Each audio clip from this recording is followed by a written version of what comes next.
Hola bellezas, están a punto de escuchar el último episodio de la primera temporada de Desde la Entraña. Quiero darles las gracias por escucharnos y compartir el podcast este año. Fueron 18 episodios maravillosos, un gran recorrido por temas y personas increíbles que les dejaron mucha información y regalos tremendos para que conecten con su cuerpo, el presente y la profundidad que trae la escucha. De verdad, muchísimas gracias por ser parte de este viaje y llegar hasta acá. En este último episodio van a tener el gusto de escuchar a Alejandra Cadavid, una agreste que se mueve entre plantas, animales, levaduras y bacterias. Le gustan las transformaciones inesperadas y profundas. También van a escuchar a Felipe León, artista interdisciplinar que se mueve entre los bordes de la danza contemporánea, el dibujo y el performance. Y a Sofía Mejía, artista interdisciplinar, profesora y gestora. Le interesa la investigación, creación y experimentación de la presencia, el cuerpo y el movimiento, prestando especial atención a los modos relacionales que las prácticas de movimiento proponen y sus implicancias políticas y éticas. Bellezas, espero que disfruten mucho esta charla agreste.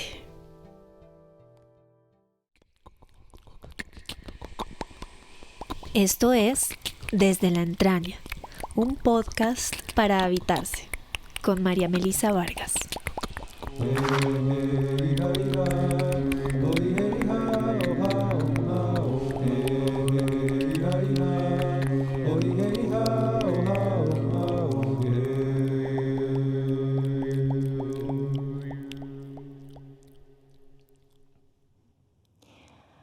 Hola bellezas, bienvenidas, bienvenidos y bienvenides a este nuevo episodio de Desde la Entraña. En este momento estoy con mi mirada dividida entre un tanque de agua y la montaña de Monserrate, de los Cerros Orientales de Bogotá, allá atrás. Estoy en el barrio Teusaquillo, en la casa de Ale y Felipe. Y vamos a tener una charla indómita, salvaje y agreste, en donde quienes nos acompañan nos van a contar acerca de su propia manera de moverse en el mundo. Nuevamente nos encontramos para hablar del cuerpo y para acercarnos al cuerpo desde lugares distintos. Ya se acaban de dar cuenta, estoy en Bogotá, acaba de pasar una ambulancia, así que bueno, bienvenidas chicas, chicos. Chiques. Y bueno, para empezar esta charla, me gustaría preguntarle a cada una qué recuerdo agreste de su infancia se le viene en este instante. Bueno, hola, muchas gracias Meli por la invitación.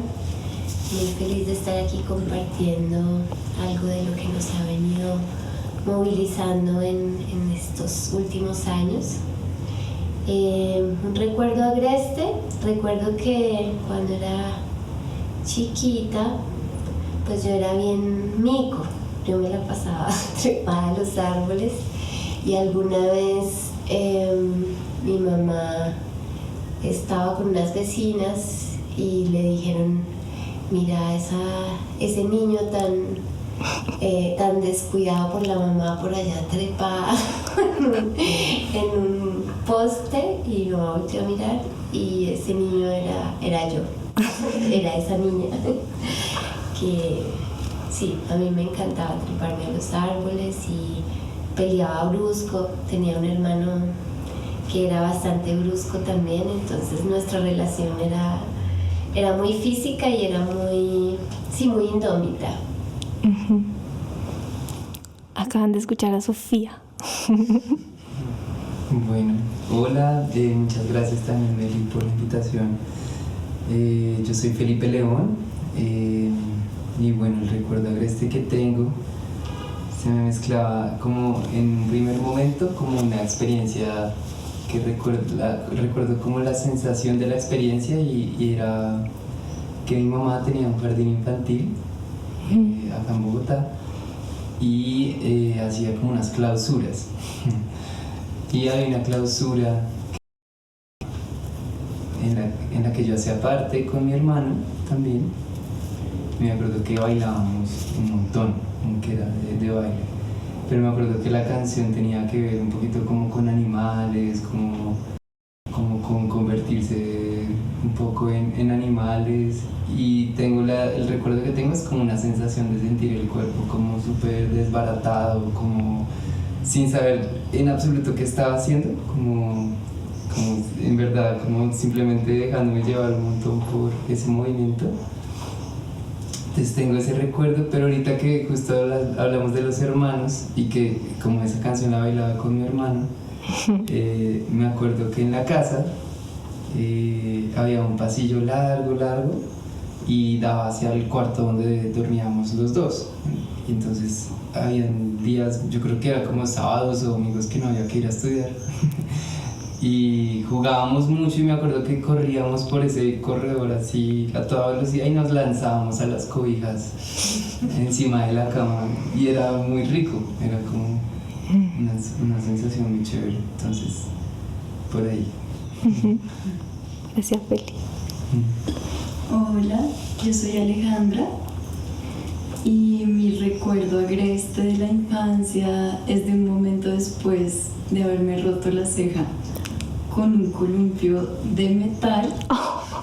Pero el recuerdo agreste viene después, y es estar con mi abuela, como abrazada a mi abuela y muy mezclada entre la sangre de la ceja y como mi abuela y el olor de mi abuela y la camisa blanca de mi abuela llena de sangre.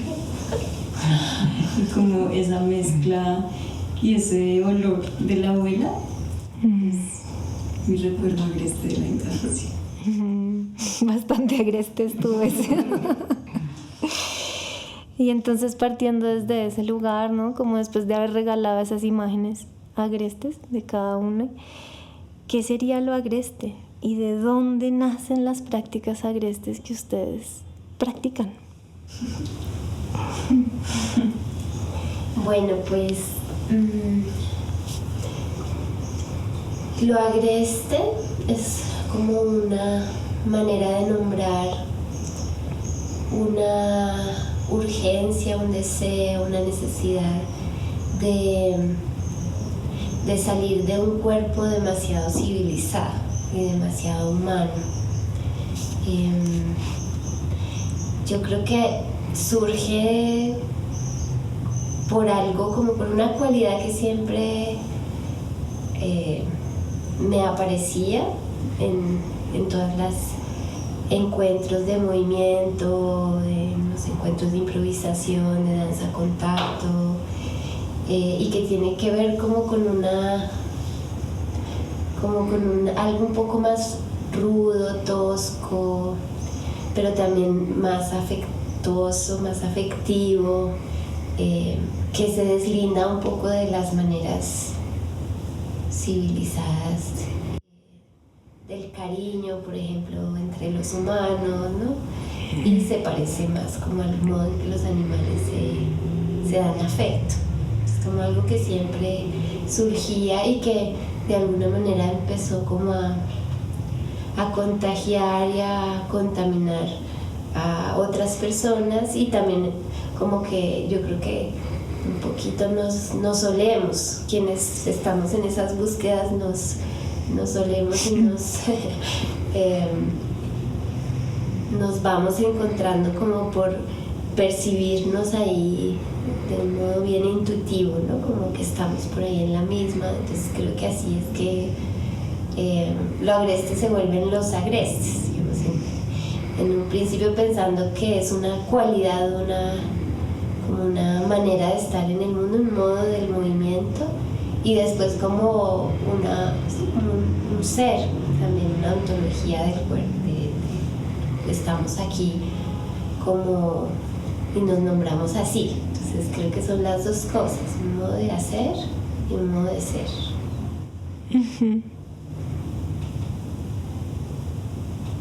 Lo agreste también ha sido esa relación que tenemos con los animales de compañía de cada una de nosotras también. y los gestos que nos provocan. Siento que eso también ha estado bien presente. Mientras leía el texto, un texto que Sofía Mejía escribió y que ojalá cuando salga aquí les vamos a estar avisando para que lo puedan conseguir leer, es un texto muy muy inspirador. Contabas un poquito de Yara, ¿no? Y de cómo fue la gran inspiradora también y sí. Entonces a mí me gustaría que pudiéramos describir un poquito para que quienes nos escuchan puedan alcanzar a percibir a Yara, que al final es la que como dictó la parada para esta nueva manera de moverse. Pues Yara es una gatita negra que llegó a mi casa en la pandemia. Yo creo que llegó también como por una necesidad de contacto, de tocar a algo vivo, porque yo vivo sola. Y sí, pues siempre el contacto ha sido muy importante para mí, todas las prácticas de movimiento, y extrañaba mucho eso, y además hacía mucho, quería compartir con un animalito, y siempre me daba miedo pues la responsabilidad, que me parecía algo muy importante y de mucha responsabilidad. Entonces Yara llegó y a mí ya me habían llamado por ahí la atención algunos animales de compañía de otras amigas. Gamber, que es un gatito de una amiga que se llama Paulina, que también hace parte de los agrestes. Y esa manera de estar en el mundo, como de jugar, de dar afecto, de restregarse, de traer y empujar las cosas. Sí, como muchos gestos que empecé a notar en la gata, a mí se me antojaba hacerlos, copiarlos, me daban ganas de, me ponía cuatro patas a imitar a la gata, a copiar a la gata. Y después empezó eso a pasarse a los espacios de clase, de movimiento, porque siempre han estado pasados por el contacto en mi caso. Y empecé a notar como esa manera de esos gestos de contacto, como Yara, por ejemplo, juega con su juguete, que quizás por no poderlo agarrar, porque no tiene este uso del dedo pulgar, lo que termina siempre es como o empujándolo o trayéndolo, pero en ese empujar o traer hay siempre como, si yo me quedaba viendo el juguete como que parecía tomar vida, o sea, me parecía que algo en ese gesto de la gata hacía que daba vida, o sea, y muchas veces en nuestros gestos muy humanos como que estancamos la vida por querer como controlar o someter a través de gestos relacionales de contacto. Entonces empecé a ver como muchas pistas ahí de una manera que me parecía que teníamos además incorporada, porque no era tan extraña para mí, era algo familiar, pero que había como que olvidado, había algo ahí que había que traer de regreso a la superficie, ¿no? Desde allá, desde el fondo de la memoria. Y así empecé como en diferentes talleres a trabajar eso, y por supuesto siempre ha sido son cosas que surgen en el laboratorio de la clase, o sea, nunca son como ideas que se pongan allí y funcionen de antemano, con anticipación, sino son prácticas que van apareciendo de lo relacional y también de esa, sí, como de las inspiraciones que los animalitos nos han producido. El día que fui como a esta práctica que abrieron libre y que pude ir, me quedé como muy impactada, porque para mí el contacto no es fácil, ¿sí? Y hacía como un mes había ido por primera vez a una clase de danza contacto, y la verdad que salí así como esto no me gusta. O sea, había cosas que sí, pero había cosas que me fueron difíciles, ¿sí? que tenían que ver con el contacto. Entonces ese día llegué bastante como a ver cómo será, y aunque tenía que ver un poco con la danza contacto, ¿sí? Y pues con harto contacto, encontré que estas, por ejemplo, estas proposiciones acerca de mecerse me resultaron tan primitivas, como tan primales, que siento que algo pasó en mi sistema más interior, como nervioso incluso, ¿no? Como que tuvieron un efecto de calma casi inmediato. Luego les contaba que había experimentado como una delicia con la lentitud, ¿no? Y como, ay, qué pasa en lo lento, en la pausa. Y después leyendo, claro, me entero así como más profundamente que esto tiene que ver con la observación de un animal, ¿no? De compañía. Y digo, como me llama mucho la atención poner el foco en regresar a lo mamífero, olvidado, ¿sí? Y entonces ahí me surge la pregunta de ustedes que han estado moviéndose desde este lugar hace ya un tiempo, ¿qué es lo que han encontrado que la civilización, los modales, la modernidad y el progreso han hecho en nuestros cuerpos? Porque es como algo que parece que no sucediera o que no pasara nada, o nadie está hablando de eso, pero en verdad pasan cosas y pasan hartas cosas. Entonces, como ¿qué han ido ustedes encontrando en esta conversación entre observar a la gata, copiar a la gata, ¿cómo es que dices? Impregnarse de eso, de la gata, en el cuerpo, ¿no? ¿Qué es lo que ha ido transformándose y que se han dado cuenta que la civilización, el capitalismo directamente, ha hecho en nosotros como cuerpos humanos? Pues yo creo que en primer lugar está la aceleración, está este tiempo que nos toma y nos saca un poco de la escucha.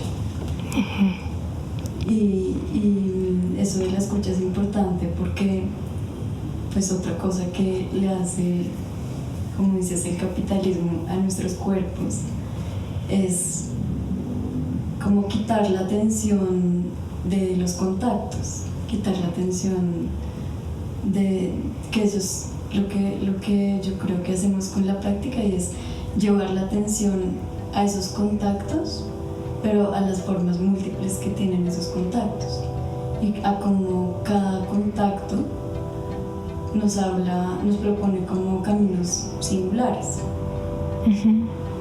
Entonces siento que es por ahí como que la práctica nos permite volver a la atención a esos contactos y ralentizar, retardar, que es un poco la palabra que hemos estado usando para referirnos a esa posibilidad de quedarse un poquito más y esperar, como en este tiempo también de no saber, de no querer de pronto nombrar qué es lo que está pasando, antes quedarse un poquito en ese tiempo, antes de poder saber y de poder como nombrar las cosas.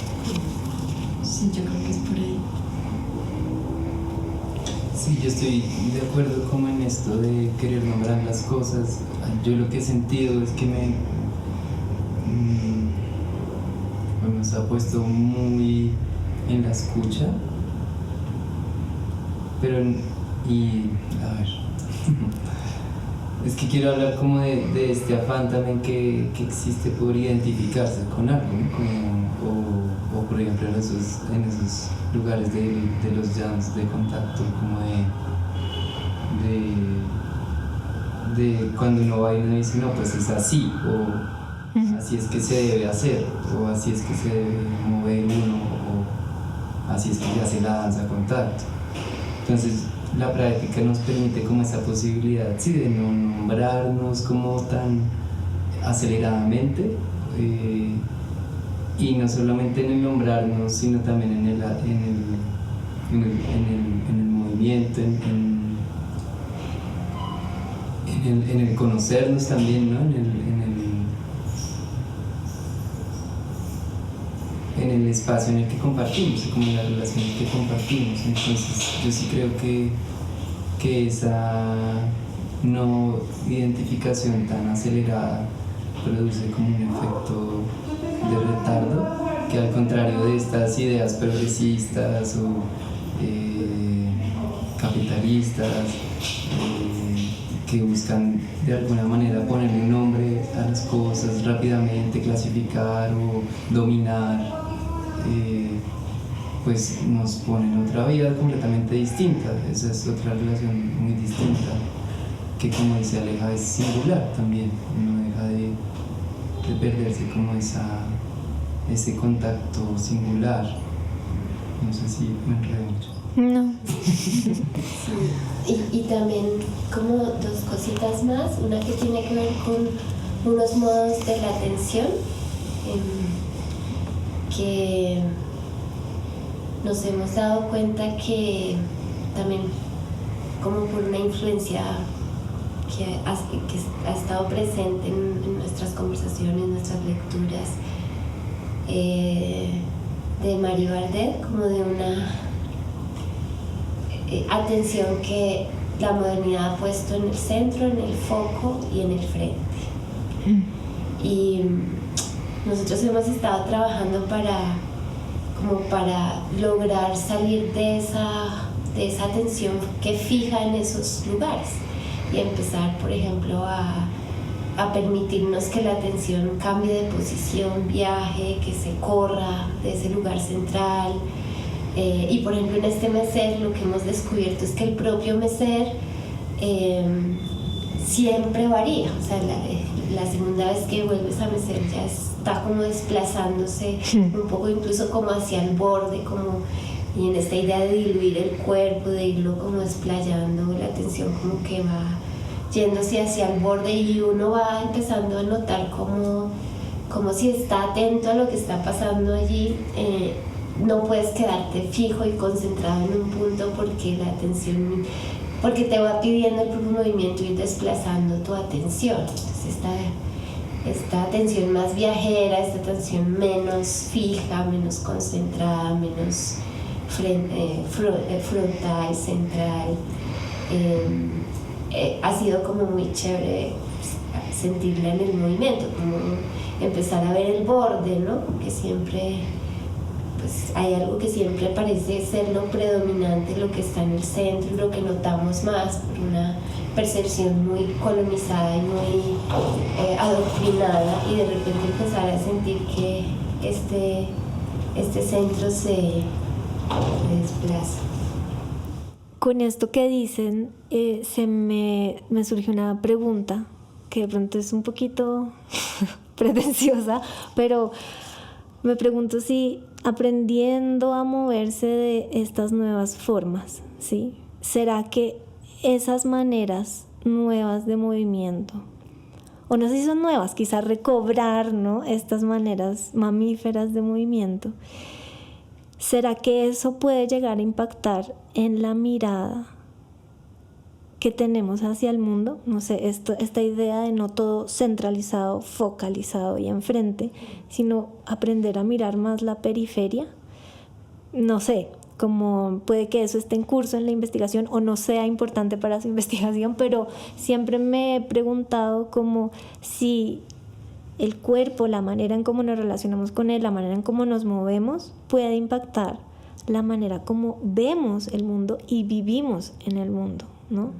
Y justo venía con mi hermano hablando en el auto acerca de como estos discursos egoístas en donde últimamente todo es como todo para mí, todo para tu felicidad, todo, ¿sí? Y como que nos confunden con que eso es el amor propio, ¿no? Y en verdad nos sacan del foco de que el amor propio es poder, sí, aprender a cuidarte, pero también para poder aprender a ver el otro, ¿sí? Y cuidar del otro y construir con el otro, ¿no? Entonces, ¿Será que estas nuevas formas de movimiento o esta propuesta que ustedes tienen nos ayudan a ampliar y a salirnos de estos pequeños lugares individuales donde estamos viviendo y poder mirar hacia otros lugares más periféricos que también existen y donde pasan cosas? ¿Qué opinan de eso?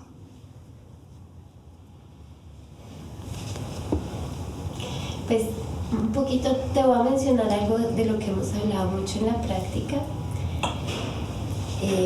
y tiene que ver con el cuerpo que nos interesa dentro de la práctica, que justo hay un texto que ha resonado mucho en la práctica, que fue el primero que leímos en la primera sesión de este laboratorio que abrimos, que es un texto que hace una diferencia entre algo que Deleuze y después otros han mencionado como la gorda salud redundante versus la frágil salud irresistible. Entonces, la diferencia, la gorda salud dominante versus la frágil salud irresistible.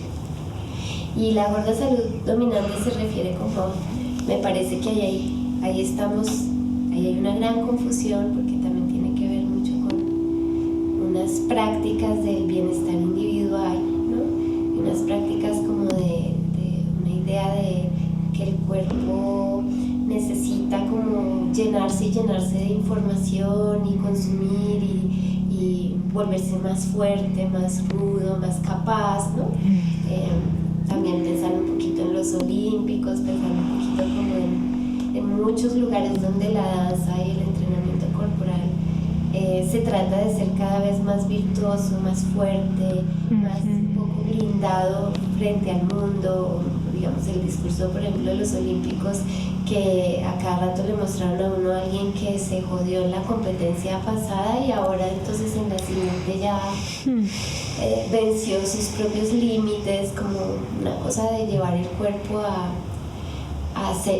irse en contra, ¿no? En contra incluso de la gentileza y la suavidad o la sensibilidad, ¿no? Y un poco esta definición de la gorda salud dominante pasa por pensar un cuerpo que, a pesar de consumir todo y llenarse mucho, no le pasa nada, o sea, no se transforma en las cosas que incorpora a su cuerpo. En cambio, la otra noción, que es la de la frágil salud irresistible, que además en un libro muy bello que se llama Filosofía de la Deserción, Peter Palperberg habla de Kafka como un ejemplo de este cuerpo y de los personajes de Kafka. Es un poco como este cuerpo en realidad tiene que ser muy selectivo de todo lo que incorpora a su cuerpo, porque todo lo transforma, todo lo afecta, y es este exceso como de sensibilidad lo que cultiva, digamos, este cuerpo para que ser capaz de ser más, de tener la capacidad de ser afectado. Entonces ahí creo que hay una gran diferencia frente a esto que son como todas las políticas del bienestar y todo eso. Nosotros hemos pensado mucho, es un riesgo, porque es un cuerpo que se permite ser afectado, y pues no todo lo que nos atraviesa en el cuerpo es chévere, y menos en nuestro sistema. Sin embargo, la otra opción, que es la de blindarse, la de ponerse duro, más musculoso, más fuerte, más, y aislarse del entorno, pues creo que sigue cultivando esta individualidad que no teje comunidad, y que al contrario lo que hace es como incluso hacer que los cuerpos, por más que se llenen y consuman, pues se puedan sentir incluso menos conectados con el universo, más aislados, más blindados. Y pues lo que pasa con los animales es que esto no pasa, o sea, como que por lo menos uno siente esa relación constante del animal con su entorno, y como esa continua reciprocidad que entre afectar y ser afectado, ¿no? Que es un poco lo que estamos buscando ahí en la práctica. Entonces, ¿los afectos están en el cuerpo? y nos atraviesa. Sí, nos mueven. Ayer estábamos de cierre del laboratorio y hablábamos sobre una partecita que salió al final de la sesión, que era un poquito sobre la posibilidad de que los afectos, tú mencionabas un texto que hablaba de que los afectos necesitan ser propagados, como justamente no como que están en el cuerpo y ya, que atraviesan y necesitan de ese contagio, de esa propagación para poder existir. Sí, recuerdo esa parte del texto que era como también lo que la pandemia nos restó, ¿no? Como me impresionaba, ¿no? Como no nos saludamos ya ni de mano ni de beso, estamos con mascarilla, no puedo tocar la baranda, la suela de mi zapato no puede tocar el piso de la calle, ¿no? Como un montón de no contacto, ¿sí? Para, entre comillas, protegernos. Bueno, sí, mucha gente se sentía protegida, etc. Pero invisiblemente estaba sucediendo una distancia del abrazo, de la mirada, de la caricia. Y el otro día que lo leía era como, uy, como ¿qué estrategias se pueden nacer? O quizá ustedes, los agrestes, ya están trabajando en eso, en estrategias que puedan regenerar ese contacto, ¿no? En la regeneración de esos afectos a través del contacto, ¿no? En esos rastros que deja el contacto, ¿no? Entonces, como, ¿qué estrategias han observado? ¿Qué les ha funcionado para esa regeneración de eso que pues sí se destejió bastante, ¿no? A nivel mundial, además, como que sí fue muy impactante. Que dio Sofi en Danza Común justo después de la pandemia, que era un poquito también de esta investigación. Y me acuerdo que era un contexto muy post-pandémico, todavía estaba muy presente el uso del tapabocas, todo.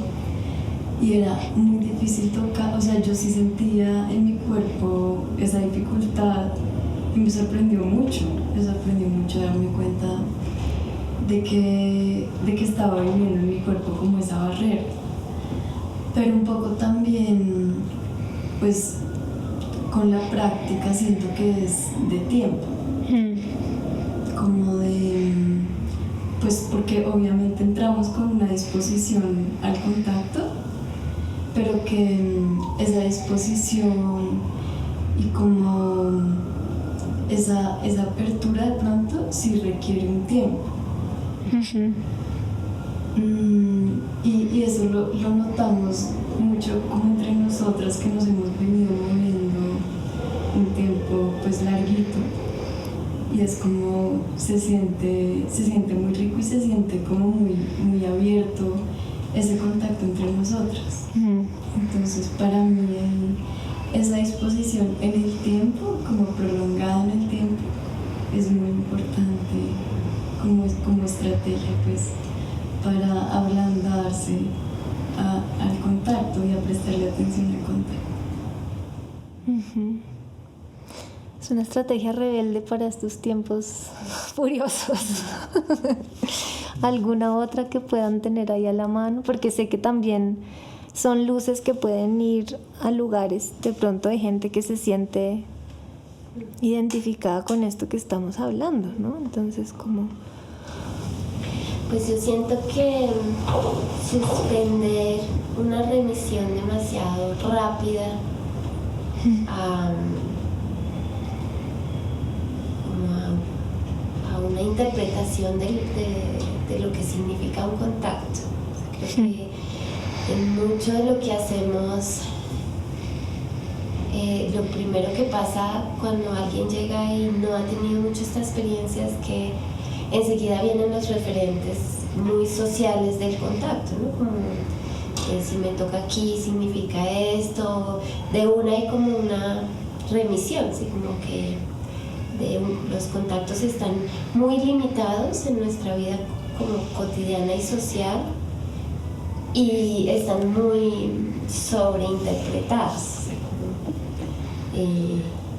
Y entonces a veces la invitación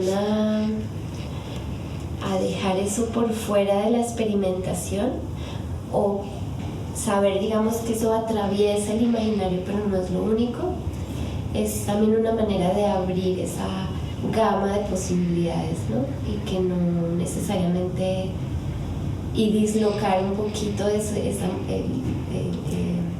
los contactos del lugar social en el que los hemos puesto. Entonces creo que ha sido muy importante,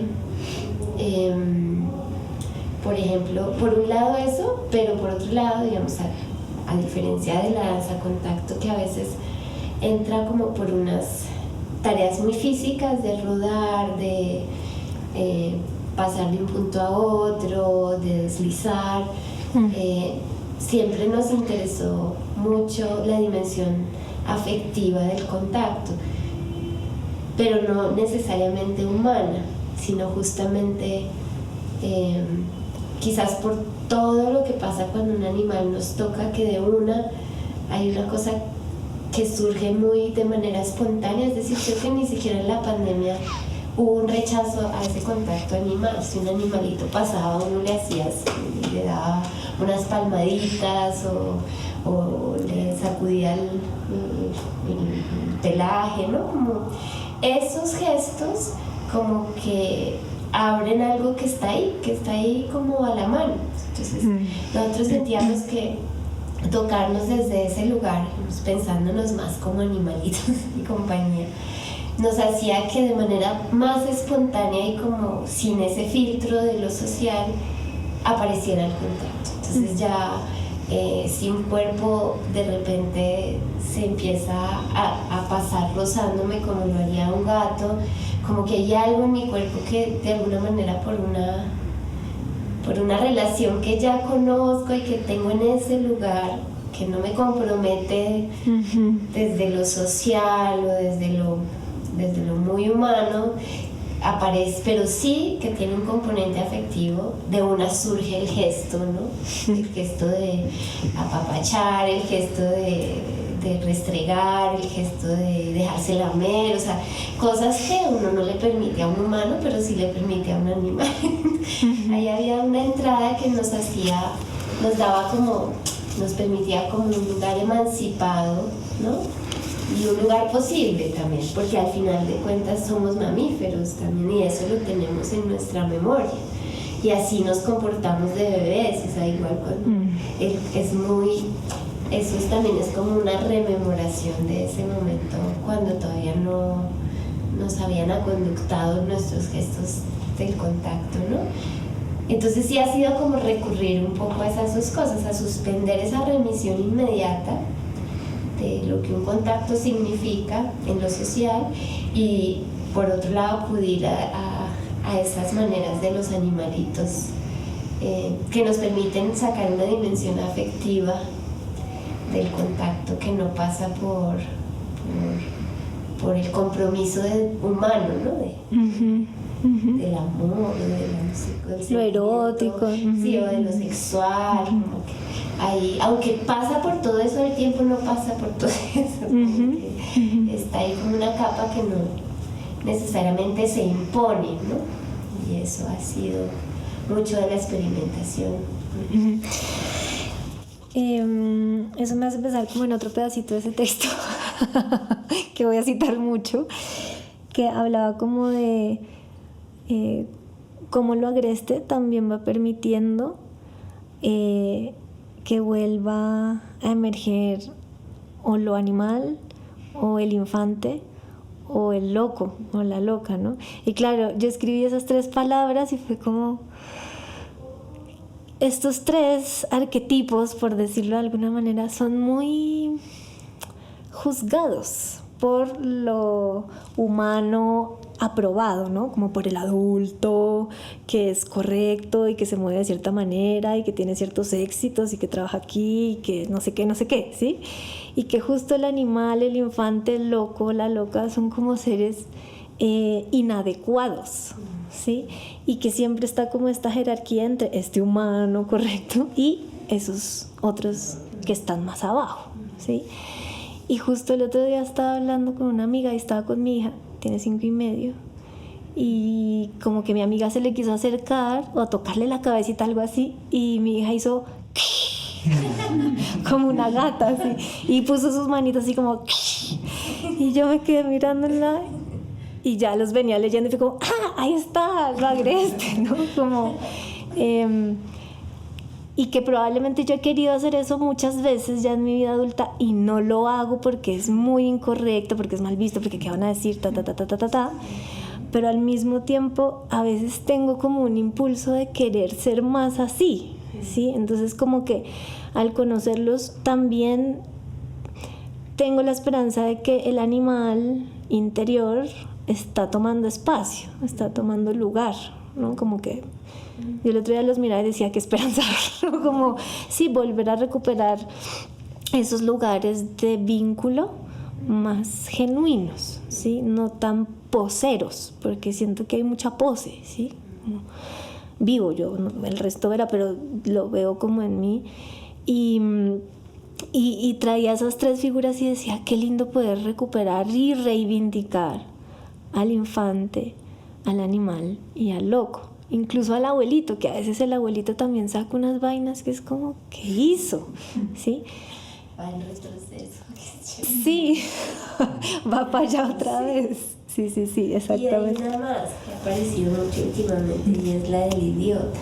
Como ese que no sabe, que todavía no sabe y que no, sí, como no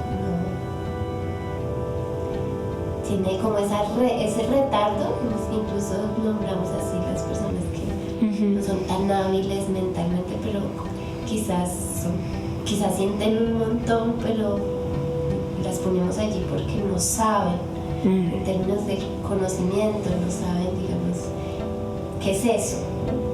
Se quedan un poco más como en la experiencia y entonces no anticipan la respuesta y se tardan. Entonces como esa idea del retardo también está un poco cerca del retardado, de que se queda así como que hay mucha resistencia, mucha indocilidad en eso. En esos 3 y más idiotas, como son personas que no comprenden tan rápido y por lo tanto no obedecen tan rápido. La indocilidad en esos cuerpos también. ¿Y podríamos profundizar en eso de retardar, como en esa acción o en ese lugar? Sí, ahorita que decías que van tomando espacio, pensaba como en esas,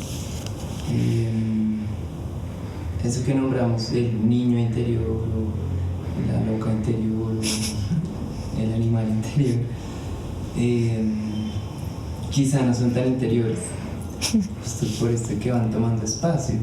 Hay un ejemplo muy bonito que Sofía nos ha traído a la práctica, que es que viene creo que de Spread en su observación a las aves, y es como ellas terminan llevándose un poco del lugar que habitan, de los lugares donde están. Entonces uno ve el animalito lleno de cadillos o de cositas que se untó por ahí cuando pasó por el pasto, por la montaña, como que se lleva un poco de ese territorio con ellos, ¿no? Y eso hace como un disolver las fronteras entre eso interior y exterior, como que vuelve como parte de un ambiente, de un sistema, de un entorno. Entonces, cuando pensamos en estas figuras de loco, niña, de animal, pues creo que también ha sido muy interesante como entender que eso está como en nuestro entorno, o sea, eso vive y de alguna manera con la práctica queremos que nos atraviese, más que sacar nuestro niño interior o nuestro animal interior. Entonces sí pensaba como en la posibilidad de reconocer que en nuestro entorno pues hay unas relaciones que están sucediendo, que son fuerzas también, y que por medio de la práctica podemos como atravesarlas, transitarlas, incluso dejarnos poseer por esas fuerzas, ¿no? También que a la final se traducen en gestos también muy nuestro cuerpo, como olfatearnos, rascarnos. Sí, creo que eso. Y no sé. Sí, con lo de retrasar, hay algo también con esto de las fuerzas que ya están, y es como esa posibilidad de que, pues eso que hemos notado en realidad en la práctica, de que pasa mucho con muy poco. Es decir, que requiere que hagamos muy poquito y para que pasen un montón de cosas. Entonces, y eso tiene que ver con lo de retrasar, porque es como esperar, como prolongar un poco este no hacer, como un poquito apostarle a ese disminuir el ritmo y la productividad y quedarse un poquito en ese no hacer, y más que hacer, más que buscar la productividad, como montarse en esas fuerzas que aparecen con muy poquito. ¿Cómo cuáles? Así por darles nombre. Pues como pues es que no sé, es como, por ejemplo, en el contacto, siento que son fuerzas que aparecen como en el contacto, que es como, a veces lo nombramos como la gravedad, ¿no? Puede ser una fuerza muy como concreta, ¿no?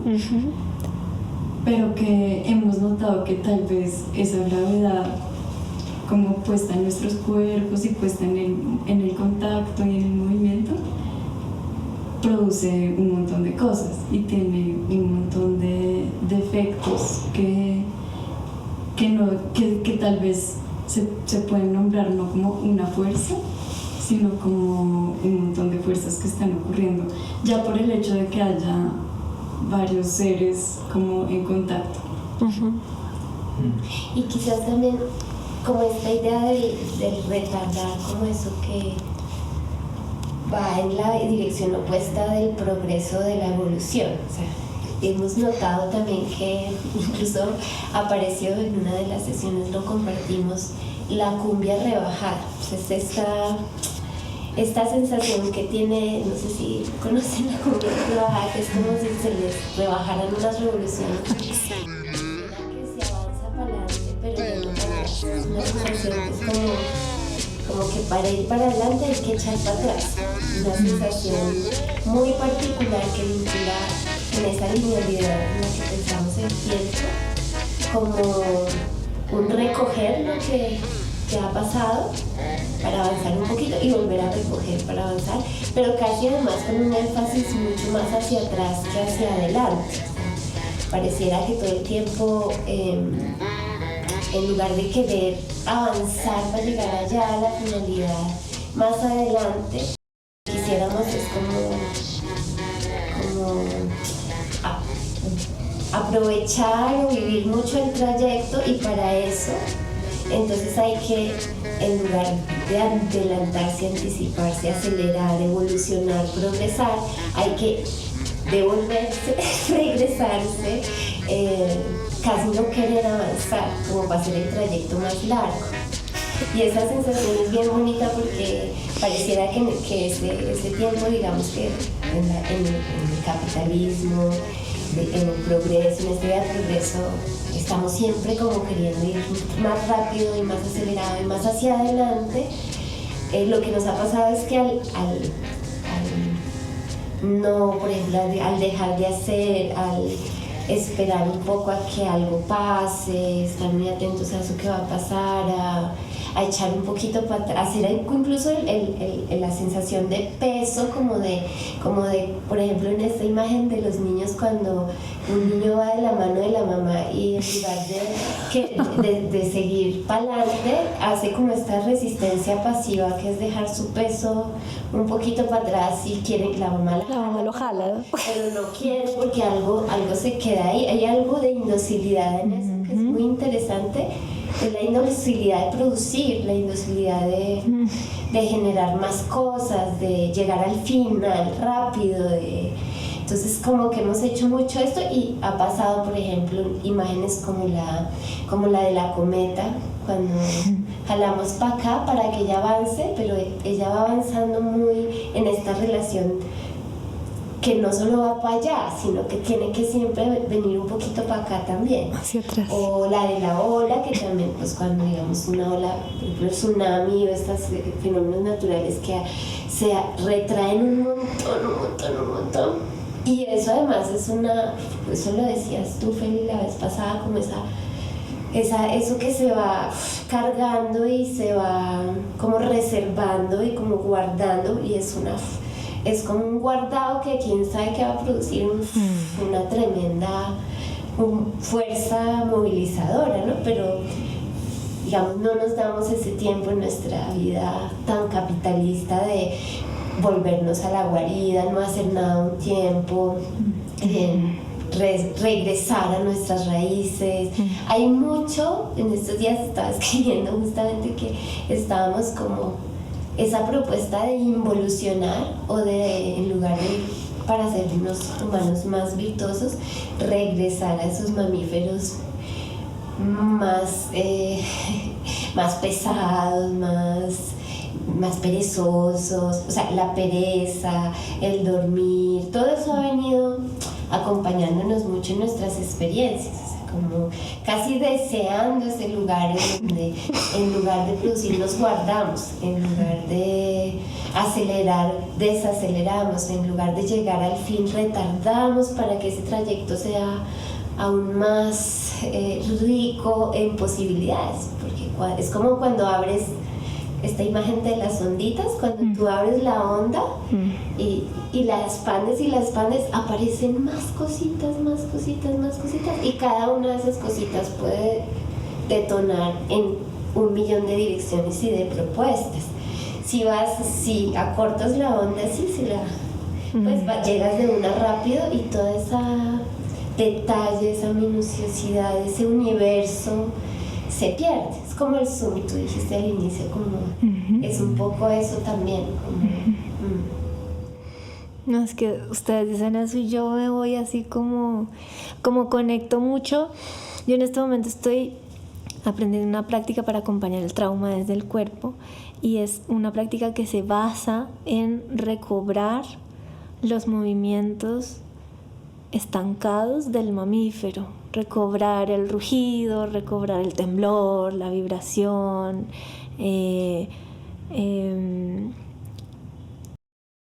dejar que el cuerpo libere la energía que el trauma dejó en el sistema nervioso, ¿sí? Hacerlo movimiento, pues porque el sistema nervioso se regula con el movimiento también, una de sus maneras. Y una de las cosas que dicen ahí es que eso es, o sea, los mamíferos no se traumatizan. Sí, nosotros también somos mamíferos, pero sí nos traumatizamos. Pero los mamíferos no se traumatizan porque tienen la oportunidad de hacer esta descarga, ¿sí? Y tienen esa oportunidad porque tienen un lugar no moral, no de juicio, donde poder ser, ¿sí? Donde vibrar, donde gemir, donde gritar, donde llorar, donde lamer, donde restregar, donde temblar. Y entonces sucede la descarga, ¿no? Entonces como que todo eso que ustedes están diciendo inevitablemente me lleva allá, y inevitablemente me lleva como a un lugar de salud, ¿no? Y que me hace mucho sentido porque ya estamos evidenciando que tanta rapidez, tanto consumo, tanta loquera, tanta ansiedad, tanto de tanto todo el tiempo nos está impactando de una manera muy potente, nos está enfermando, nos está separando, nos está individualizando, en fin.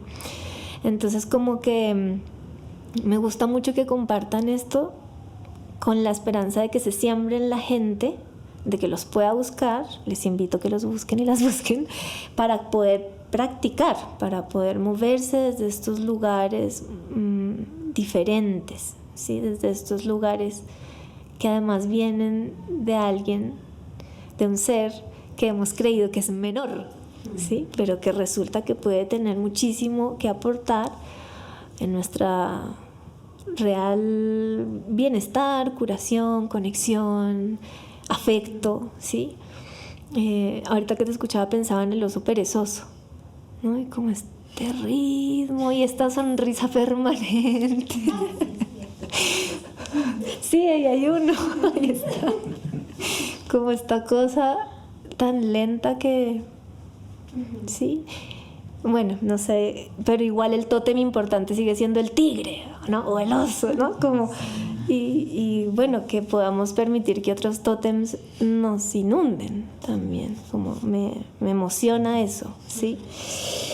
Bueno, me gustaría que nos cuenten acerca del ecocontacto, que tiene que ver igual con esto que estás hablando, pero como conectarlo ahí como con el término. No, eso fue como un riesgo de nombrar algo que yo venía sintiendo que era una propuesta desde el movimiento de un contacto como ecológico, en el sentido en que por ejemplo aparecía mucho esta posibilidad, lo que acaba de decir Aleja, de hacer mucho con poco, es decir, no necesitar tanto para producir algo, casi que justamente en ese sentido de no desechar tan rápido la información que llega al cuerpo. De repente era, no, es que cada vez hacíamos menos en nuestras prácticas, cada vez eran como menos y menos y menos, y ese menos se volvía mucho, porque era como el mínimo movimiento, el mínimo cambio de peso desencadenaba. Y también como por una idea de que siempre pasa, digamos, en relación a lo que a veces en esta sociedad tan paternalista creemos que necesita el otro. Es como que creemos un poco, o así un poco funciona mucho la educación, que es como decir, y los estudiantes a veces, yo que llevo años siendo profe, a veces me desespera mucho sentir que es como, pero ¿qué más quieres? O sea, ya, yo lo que tenía para darte ya te lo di, estás drenándome, ¿no? Como esta sensación de realmente cuánto necesitas que te dé.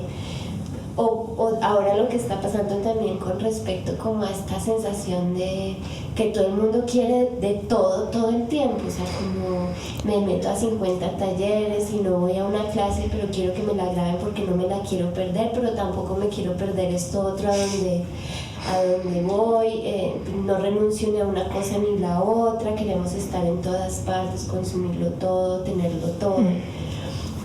Y en el movimiento a veces también ha pasado que hay personas que uno les da como un impulso, y pareciera que eso no les es suficiente porque quieren más y más y más. Es como empezar a cambiar esa dinámica y empezar a proponer que yo te doy esto y esto es suficiente, y tú con esto, mejor dicho, tienes para ir, volver, hacer 3 vueltas y no necesitas que te haga más, porque es que esto no depende de cómo tú lo asimilas, cómo tú lo digieres, cómo cómo te alimenta, porque comemos mucho y nos alimenta muy poco. Es como en esta selectividad también con respecto a lo que incorporamos en nuestro cuerpo, pero también en cosas como guardarse siempre una reserva, como tener siempre una reserva en el cuerpo,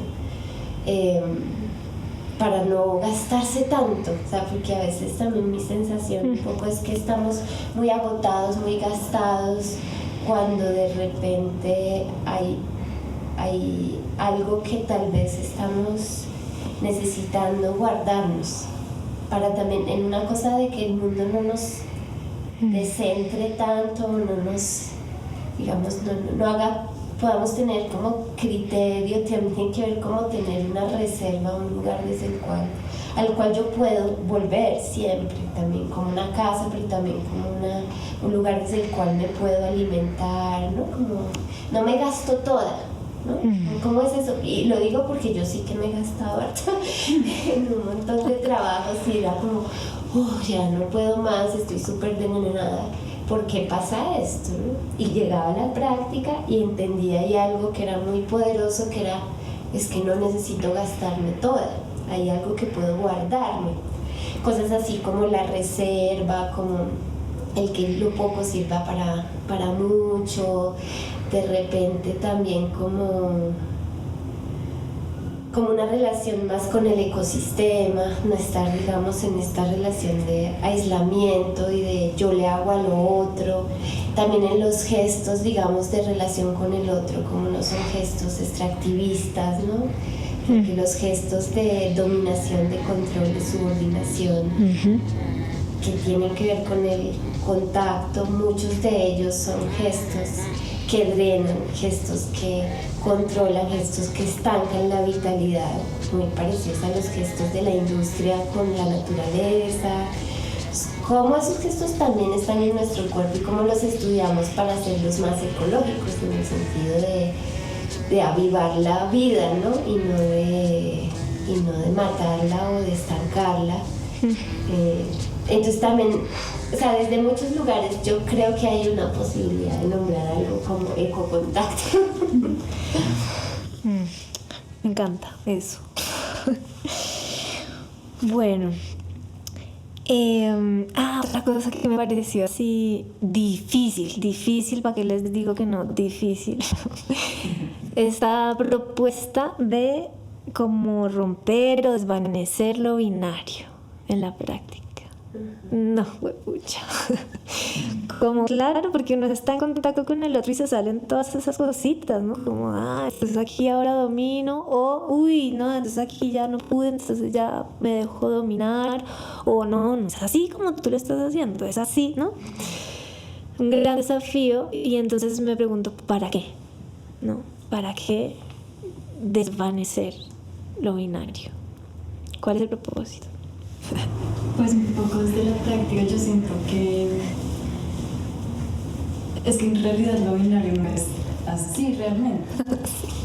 O sea, nunca, sí, como en la experiencia la vida nunca es así binaria, sino que tal vez es la manera que hemos tenido de nombrarlo y tal vez es la manera que hemos tenido como de fijarlo en unos roles. Que a veces incluso para la práctica también nos son útiles esas maneras de nombrar las cosas y de sí, como de entrar desde proponer unos roles, pero justo no para quedarse en ellos, sino para explorar como todo ese gradiente de posibilidades que hay entre una cosa y otra. Que yo siento que claro, a veces le prestamos mucha atención a esas, digamos, como dos polos fijos y opuestos, pero lo que pasa en la realidad nunca es tan fijo ni tan opuesto. Y pues eso es algo que en la práctica pasa mucho, y de hecho, a pesar de que, digamos, con algunos ejercicios empezamos desde el lugar de, bueno, uno va a proponer más y de pronto el otro va a escuchar más, eso con el tiempo y con el hacer se termina diluyendo. Y es lo que nos ha pasado también, como también con el tiempo, ¿no? Otra vez un poquito volviendo ahí. Eso también es lo que nos ha permitido, pues, saber que esos roles nunca son tan fijos. El camino del medio, ¿no? Como los matices que hay en la mitad. Sí, como de pronto poder iluminar todos esos matices. También como una posibilidad de cambio, porque yo creo que de repente el rol sí es como una preponderancia de una característica, un tono, una posición, pero digamos lo que hemos trabajado por momentos sí ha sido diluirlo, pero por momentos ha sido habitar ese rol en presencia del otro, que es como propongo escuchando, como escucho proponiendo, cómo dirijo siendo dirigido. Entonces hay como unos matices también que no necesariamente diluyen siempre los roles, pero los ponen en contacto. Y digamos en la sensación también de tocar y ser tocado, que es como el primero que aparece. Lo más bello del tocar y ser tocado es que tú estás siendo tocado por lo que tocas. No hay manera de que eso no pase. Y es una cuestión de poner atención en uno u otro lugar. Puede que aparentemente tu gesto, digamos, en el nivel de forma, tú pones la mano y pareciera que esa forma nos indica que tú estás tocando, ¿no? Pero si yo invierto, para mí, digamos, la premisa y digo, estoy tocando, pero voy a pensar en eso que va en la otra dirección, que estoy siendo tocada. Y entonces hay como una dislocación mental tremenda, porque resulta que me doy cuenta que cuando estoy tocando, cuando estoy en esa actitud más propositiva de yo estoy tocando, estoy yendo en la dirección del tocar, siempre está ahí latente la posibilidad de poner atención a la inversión de ese rol que es estoy siendo tocada. Y cambia completamente mi atención, cambia mi disposición, digamos, pero al tiempo puedo evitar estar aquí y después estar allá. Estar pensando en que estoy tocando y después estoy siendo tocada. Y ahí hay una cosa muy chévere también como de pensar que hay unos tránsitos en donde eso, digamos, tiende como, es muy bonito sentir el tránsito, en qué momento, y lo sentimos mucho en este empujar y jalar, que a veces uno empuja y está supuestamente empujando y después siente que está siendo jalado. Eso que empuja te jala, ¿no? Entonces ahí como que hay una cosa extraña de decir, ¿y cómo así? Si yo estaba era en la posición de la proposición y ahora estoy en la de la escucha, ¿no? Porque lo que empujé me está jalando ahora. Ese momentico en que se cambia el rol es un poco también lo que hemos intentado cultivar, tener la capacidad de disponernos a ese cambio, porque ese cambio siempre está ahí latente. Por ejemplo, en el rol de ser profesora es muy bonito preguntarse en qué momento me vuelvo estudiante y vuelvo a ser profesora, ¿no? O en qué momento estoy, guiando y de repente estoy siendo guiada. Es lo que los estudiantes me dicen, es lo que me lleva, cuando se supone que era yo quien los llevaba, ¿no?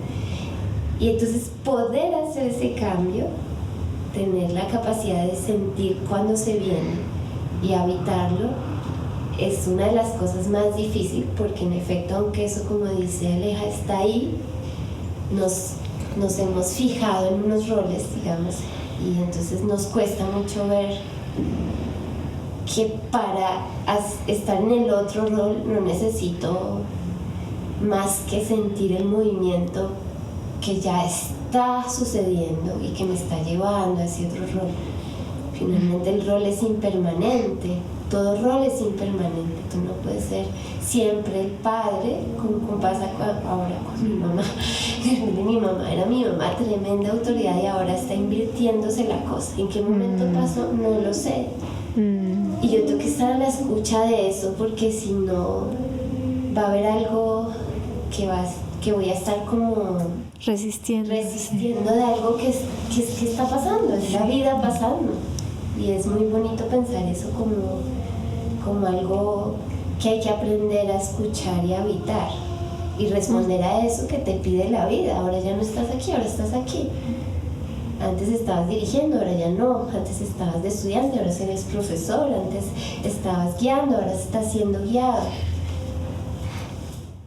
Hermoso eso. Como lo encuentro nutritivo, ¿no? Como que abre la posibilidad de nutrirse de más lugares, ¿no? Como que amplifica, aunque estamos hablando que hay que cuidarse de tanta nutrición. Pero sí, como que abre el espectro a no establecerse o identificarse tanto con algo que al final eso como que rigidiza, ¿no? Como que te deja ahí tieso en un espacio que quizá ya está muerto, ya no tiene nada para darte y tú tampoco. Qué linda esa... O sea, también estás convencido de que tú eres así, ¿no? De una manera, y que ese relato tuyo es, o ese discurso tuyo es de una manera, pero quizá no, ¿no? Como que puede ser de muchas otras maneras. Me estaba acordando de un ejercicio también hace mucho tiempo, en el 2017, que era más solos, no como en contacto, no cada uno, que era ir a hacer como el tránsito de un punto A a un punto B. Y era muy bonito porque al principio Sofía nos decía que solo pensáramos en eso, ¿no? Como ir de un punto A a un punto B con el cuerpo extendido en el piso, ¿no? Pero luego fue justamente haciendo ese zoom y como que nos invitaba mucho como a reconocer, a darnos cuenta del tránsito de A a B, que es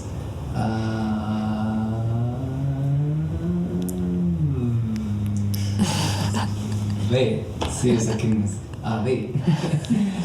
Entonces eso es muy rico porque luego pues ese ejercicio me acuerdo que iba haciéndose más zoom hasta el punto que ya no había B, ¿sabes? Ya se diluye. Yo creo que quizá también en cómo nombramos, quizá no es romper el rol, sino es diluirlo, disolverlo, difuminarlo, como hacerle ese zoom a eso que está ahí. Hacer menos duros los bordes. Bueno, hablemos de Camada.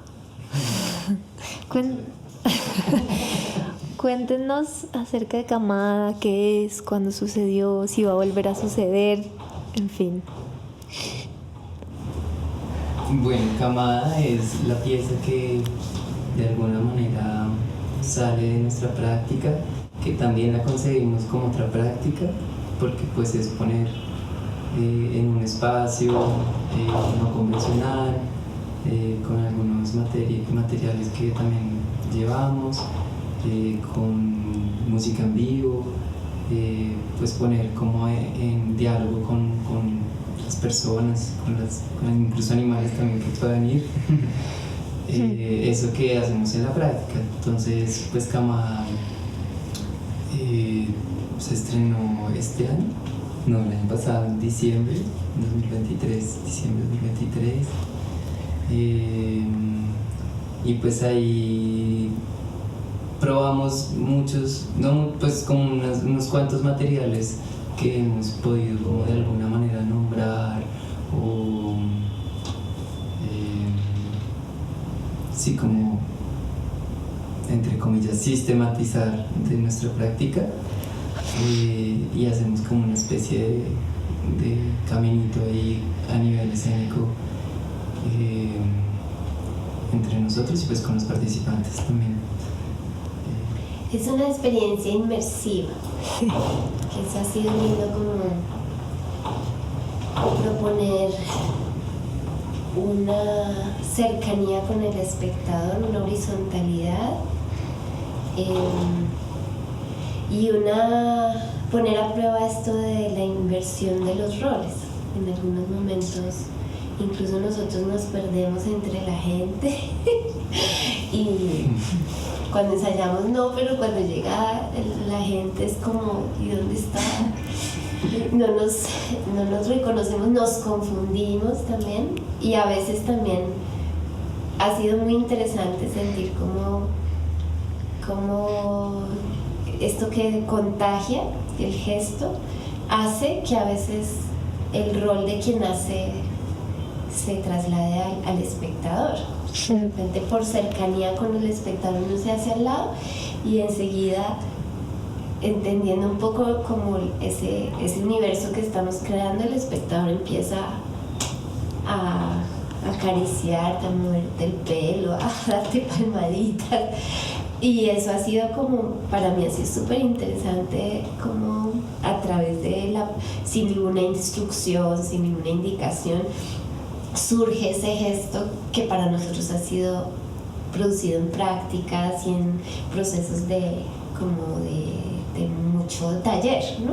Y ahí en una cosa que es performativa en ese momento sale así como surge un poco de manera natural. Entonces, ha sido muy chévere eso, creo que está puesta por algo que horizontalice la relación con el espectador, que también a veces nos ponga en la situación de no ser los que hacemos. Que a veces también nos ponga en la situación de invertir esta idea de que uno va a ver a gente hacer y resulta que va a ver a gente echada ahí disfrutando del ocio y del descanso. Esas cosas han sido muy bonitas, y también pues la aparición de esta gran cobija que también surgió como por es una gran cobija que es como una superficie, una gran cama. Pero al tiempo es como una superficie geográfica, un territorio que va siendo como, que es posible de ser movido, ¿no? Y al tiempo como, pero que sigue siendo la cobija que nos recuerda ese lugar del descanso, y al tiempo tiene esa textura un poco cercana a la del gato o a la del perro, ¿no? Que te acobija y que te hace sentir también. Yo siempre he sentido que la cobija es como un compañero, una compañera así. Cuando uno duerme solo se da cuenta que la cobija repara cosas, ¿no? Te abraza, te contiene, ¿no? Tú mismo como la usas, termina siendo como una materia y un objeto muy del afecto. Totalmente. Y en los niños sí que se nota cuando la cobija es como su... Sí. Objeto transicional. El tuto, no sé, sí. Y ha sido una sorpresa esa cobija, que todavía nos falta harto por explorarla, porque sí ha sido como que de repente aparecían como todos estos monstruos de la infancia, imaginarios, las olas, los monstruos, las cuevas, las guaridas, las carpas, como un montón de imaginarios muy infantiles y muy de cuento también, y la música también, ¿no? Lina González nos hizo la música y es una cosa muy hermosa, digamos, porque yo la siento mucho como un cuento, como si nos llevara como por una historia el sonido, ¿no? También nos trae como esa sensación muy del niño al que le cuentan el cuento y empieza a imaginarse hasta la música. Sí, yo anoche vi Camada, el video, el registro que hicieron, y me pasaron cosas como entre calidez, hogar, también como qué le pasaría a la gente ahí, se sentiría rarísima, incómoda, porque también, por ejemplo, este movimiento del mecer evoca cosas al tiro, ¿no? Como saltan cosas estas que estábamos hablando, muy sociales, que pueden ser como, uy, ¿qué está pasando? ¿Qué me quieren hacer? Pero al mismo tiempo me sorprendía que igual la gente no parecía tan incómoda, no lo sé, me gustó mucho que había niñas, niños, abuelitos, ¿no? Como una cosa en donde se difuminó el borde y el límite entre el artista, el público, el escenario, ¿no? Como que eso medio que se desvaneció, y esto que dices de ir a ver gente hacer algo, además cuando uno dice uno va a ir a ver bailarines, pues uno va a ir a ver unos cuerpos que hacen cosas que mi cuerpo no hace, ¿sí? Entonces esto también me parece hermoso del Agreste, que es como que acerca a todos los cuerpos a tener una posibilidad de moverse, ¿sí? Y no como que saca el baile de esos lugares también como allá, que solo los bailarines y las bailarinas pueden, ¿no? Sino como... Eso me gusta mucho, como que democratiza la danza, ¿sí? Como... Y ahora que estabas hablando de la cobija, me pasó que recordé que cuando estaba viendo el video, como que dije, esas cobijas, o sea, huepucha, en Colombia todos tuvimos las mismas cobijas, ¿no? Como una cosa muy de territorio, muy cultural, ¿sí? Como pensarse en la cobija como algo que es muy íntimo, y que al final todos tuvimos cobijas muy parecidas, no sé, bueno, depende del estrato, pero hasta yo creo que en las mejores casas hubo una 4 tigres, ¿sí? Entonces como tan bonito ese llamado a lo íntimo, también como a lo cercano, eso me pareció lindo. Y hablando de la cobija, me trajeron mi recuerdo agreste de la infancia, que se los voy a compartir también. Y es que para dormirme yo tenía una cobija azul y una rosada en la cama, y no me podía dormir sin sacar la mota de la cobija, que de hecho esas cobijas tenían unos huecos, porque yo sacaba así como este gesto y sentir ese sonido de... Y era como, ay, ya, y ahí yo quedaba foqueadísima, ¿no? Pero como esas cosas que solo hace una niña o un niño, ¿no? Como que son afecto, ¿no? Como, bueno, no está mi mamá, o no sé, la cobija está, ¿no? Como, qué chimba, qué chimba esas cosas. ¿Cuándo volverá Camada? ¿Será que la podemos ver 2024 o ya el otro año? ¿Cómo será? Sí, el 2025 estamos ahí como conversando con la factoría. Como en el primer semestre, marzo, abril más o menos. Y queremos también hacer un laboratorio de nuevo en el próximo semestre también. Sí, como seguir explorando estas dos cosas al tiempo, ¿no? Entre la práctica como más desde el lugar de lo pedagógico y la creación, ¿no? Y como más tocándolas, se toquen y se diluyan una en la otra. Quizás entiendo más como la creación también es un ejercicio pedagógico, y lo pedagógico es una creación también. Bueno, chicas, yo podría estar aquí charlando un resto porque está muy agradable, muy rico, muy nutritivo, pero pues vamos a ir cerrando, y para eso les voy a hacer unas últimas preguntas así como de respuesta rápida. Entonces, ¿qué sientes cuando bailas? No, pues pensando, digamos, de pronto más como en el movimiento. Yo creo que como apertura,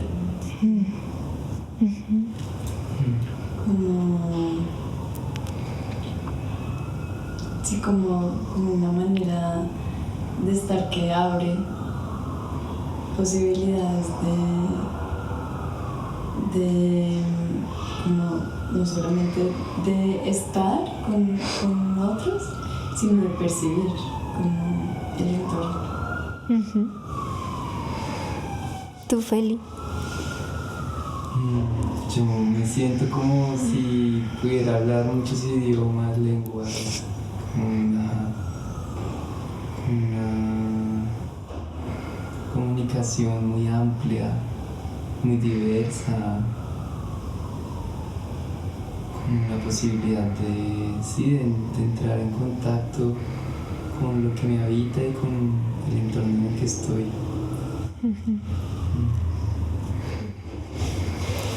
Yo, en mis mejores momentos, porque no siempre sucede como uno quisiera, creo que es cuando siento que soy atravesada por el movimiento. Y más que yo me muevo, que algo me mueve, que las fuerzas del mundo me mueven. ¿Hablan con sus esqueletos? Me haces pensar en la muerte cuando dices eso. Y en una relación siempre como...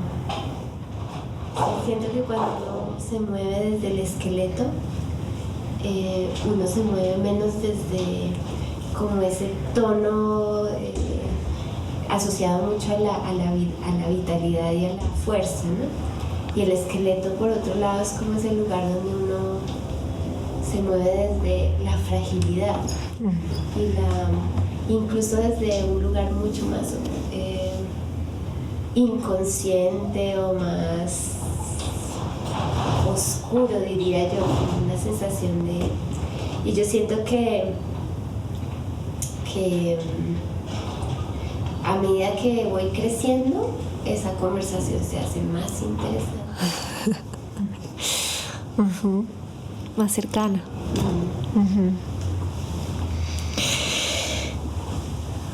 ¿Ustedes quieren comentar?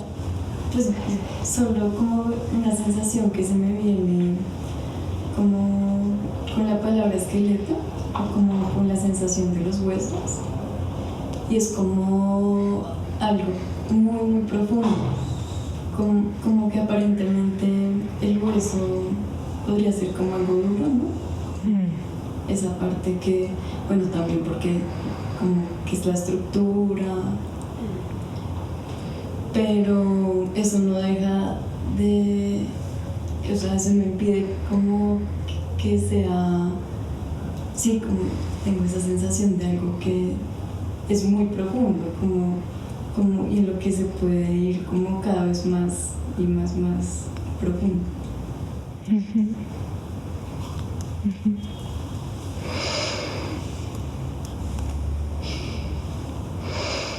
¿A qué le temes? Yo endurecerme.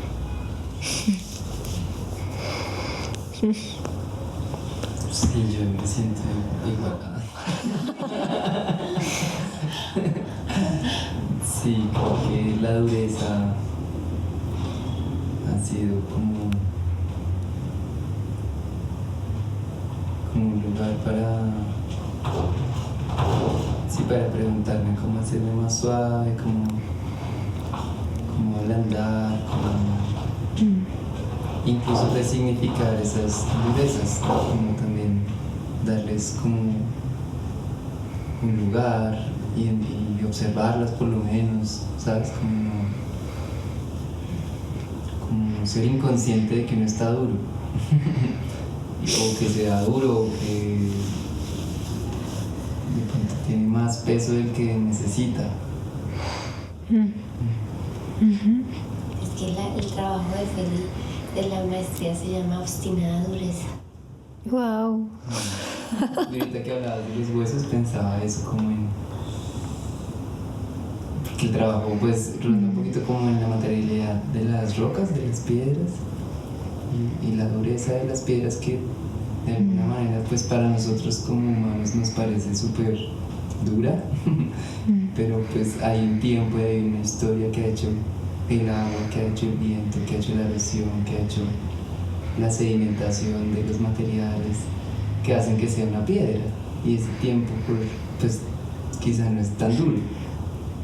Entonces ahorita que hablaste de los huesos pensaba eso, como que justamente por eso pues, Aleja también lo decía, que son muy profundos. Pero sí, el miedo como a endurecer, a querer siempre tener el relato dominado, controlado, yo creo que también pues en este mundo que todo el tiempo está pidiendo de los cuerpos como unas posiciones muy fijas y muy claras y muy coherentes y muy productivas también, como creo que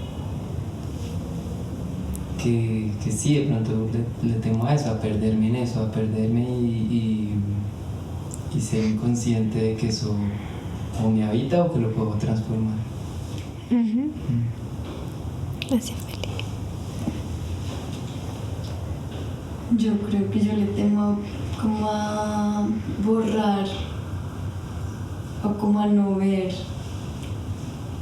todo eso, como todas esas fuerzas vitales de las que hablábamos hace un rato. Sí, a dejarme llevar por la productividad, por el capitalismo, como a no, como a no perderme, un poco como para utilizar la palabra perderse en el otro sentido, como a que ese camino tan recto hacia el progreso me evite perderme en la vida.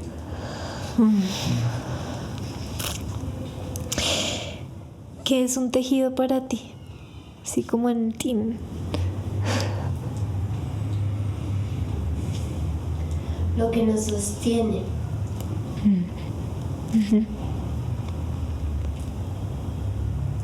Como esa actividad o esa práctica más bien que mi abuela teje y ella no dice que está tejiendo, sino dice que está enredando hilo.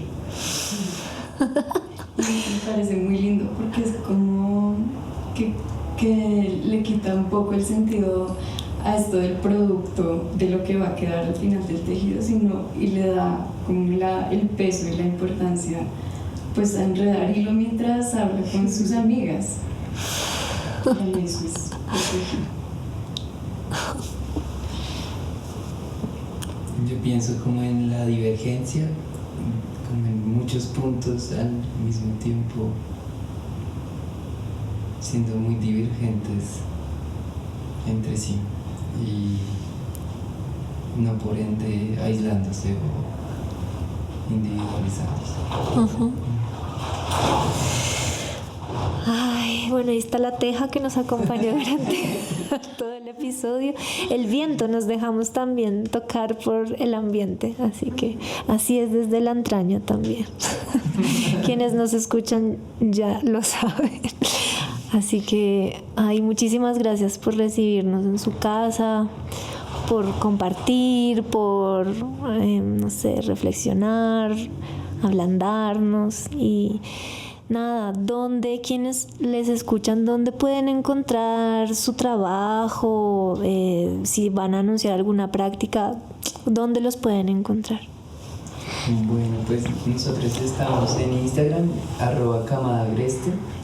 Estamos publicando como nuestros laboratorios, también cuando tenemos piezas pues como con camada, pues hacemos ahí también la publicación. Por ese lado nos pueden encontrar. Sí, yo creo que ese es el medio que estamos manejando por el momento. Listo. Pero bueno, si aparece más, seguro te los compartiremos. Claro que sí. De todas maneras, debajo del episodio voy a dejar el video de Camada para que la gente, para que ustedes, quienes nos escuchan, vayan, se metan y lo vean y curioseen. Muchísimas gracias, Sofía. Felipe, casi te me borras. Felipe y Alejandra, muchas gracias, de verdad. Gracias, Melissa, por la invitación. Y bueno, ustedes que nos escuchan, espero que hayan podido disfrutar de esta conversación. Recuerden seguir todo el trabajo de Desde la Entraña en @marea.de.venus o en @desdelaentrana en Instagram. También búsquenos en el YouTube y en el Spotify. Compartan, escuchan, reflexionen y disfruten este podcast. Muchas gracias por escucharnos. Agradecimientos especiales por la música original de este episodio a Lina María González.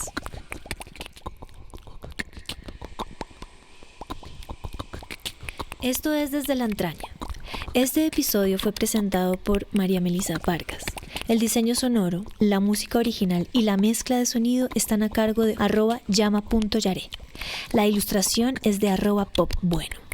Para más contenido y novedades, síguenos en YouTube e Instagram como @desdelaentrana_podcast.